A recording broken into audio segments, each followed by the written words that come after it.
রাজশাহীর প্রাচীন ঐতিহ্যগুলোর মধ্যে ওয়াটার ওয়ার্কশপ, প্রাচীন স্থাপত্য, ঢোপ-কল অন্যতম। ১৯৩৭ সালে মহারানী হেমন্ত কুমারী রাজশাহী শহরের রাস্তার পাশে ২,৫০,০০০ টাকা ব্যয়ে এই ঢোপ-কলগুলি নির্মাণ করেন। ঢোপ-কলগুলি নির্মাণের জন্য সিমেন্ট, কাস্ট আয়রন ও পিতল ব্যবহার করা হয়েছে।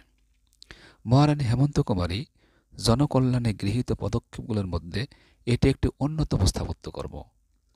তার স্থাপত্যগুলোর মধ্যে আছে রাজশাহী কলেজ ছাত্রাবাস, চিকিৎসার জন্য দাতব্য প্রতিষ্ঠান, যোগাযোগের জন্য ডাকগৃহ নির্মাণ সহ অসংখ্য জনকল্যাণমূলক কাজ করেছেন।